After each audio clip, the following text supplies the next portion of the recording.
देवताओं का अपराध जो करते हैं उनके लिए बिल्कुल ही स्पष्ट शब्दों में मना कर दिया गया है। तो कई संत जो है, कई साधु जो है, जो इसी संप्रदाय के अनुगामी हैं और आचार्य है या फिर उपदेशक है, तो कई लोग तो ऐसे हैं कि जो ऐसा उपदेश नहीं देते। हाँ, वो अलग बात है कि वो सभी एक ही संप्रदाय के हैं, तो क्या वो लोग भी दोषी है जो इस प्रकार के उपदेश नहीं देते? देवताओं का जो लोग विरोध कर रहे हैं, यानी उन्होंने तो इंद्र के विषय में भी बोला, आपने शायद वो वीडियो देखा भी होगा जी। इंद्र के विषय में बोला, ब्रह्मा के विषय में बोला, विष्णु शिव के विषय में बोला, हनुमान जी के विषय में बोला, देवियों के विषय में तो रोज बोलते रहते हैं। तो इन सब का बोलते यार सती साध्वियों के विषय में भी खोडियार का विरोध भी उन्होंने किया। अच्छा। भले ही खोडियार को आप देवी न मान, लेकिन सती साध्वी में तो आपको उनकी गणना करनी ही पड़ेगी। तो आप उसका विरोध कर रहे हैं, तब आपको सहजानंद जी ने क्या लिखा है वो अगर आप समझ लेते हैं तो स्वयं ही उसका खंडन हो जाएगा, हमें खंडन करने की आवश्यकता नहीं रहेगी। तो उन्होंने अपनी शिक्षा पत्र के श्लोक नंबर 21 में जो लिखा है 21, वो पढ़ना चाहिए सभी लोगों को, और विशेष करके स्वामीनारायण के लोगों को ये बार बार पढ़ना चाहिए। मतलब आप उच्छल लघु न्याय कर रहे हैं? बिल्कुल, उनके अंदर से ही लेकर उनको दे रहे हैं कि ये प्रमाण देखो। जी जी। देवता तीर्थ विप्राणाम साध्वीनाम च सतामपि वेदानांच न कर्तव्या निंदा सर्व्या न च कचित।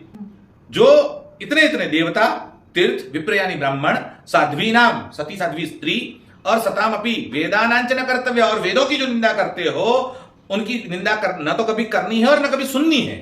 यानी करने वाला तो दोषी है ही, इनकी जो निंदा सुनता है वो भी दोषी है। अब जो अभी गादी पर बैठे हैं या अभी जो आचार्य पद धारण कर रहे हैं, वो चाहे वड़ताल के हो, चाहे बीएपीएस की हो, चाहे वो महंत स्वामी हो, चाहे वो राकेश प्रसाद जी हो, चाहे कोई भी हो, लेकिन अपने ही साधु, अपने ही शिष्य, वो जो देवताओं का खंडन कर रहे हैं, वो जो सती साध्वियों का खंडन कर रहे हैं, वो जो ब्राह्मणों का अपराध कर रहे हैं, सहजानंद जी कहते हैं अगर ऐसा कर रहा है तो न तो आपको सुनना है और न उनको देखना है, न उनको मानना है।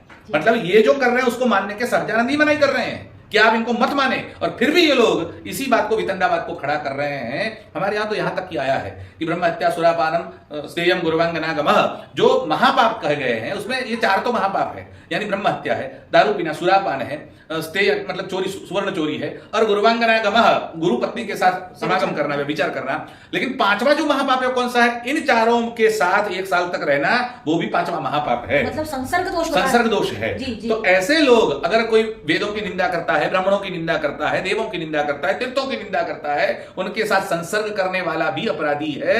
इसलिए न केवल बोलने वाले ये साधु है वो अपराधी है, उनको आरक्षण देने वाले उनके आचार्य भी अपराधी बन जाएंगे। मतलब जो उनको नहीं रोक रहे वो अपराधी, उनको दंडनीय कार्रवाई करनी चाहिए। अपने संप्रदाय से या तो निकालना चाहिए या उनको दंड देना चाहिए। उनको तब करना चाहिए जैसे हमारे यहाँ होता था पहले। हमारे शारीरिक शिक्षा नहीं होती थी, क्या करते थे कि कोई विद्यार्थी पढ़ रहा है और उसने कोई उच्छृंखल किया है तो वो उपवास करता था। 21 दिन का उपवास करेगा, 10 दिन का उपवास करेगा, 5 दिन का उपवास करेगा, मंत्र जाप करेगा, यज्ञ होम करेगा, तो आपको उनको दंडित करना चाहिए और वो समाज में प्रस्तावित करना चाहिए कि हमने इसको दंडित किया है।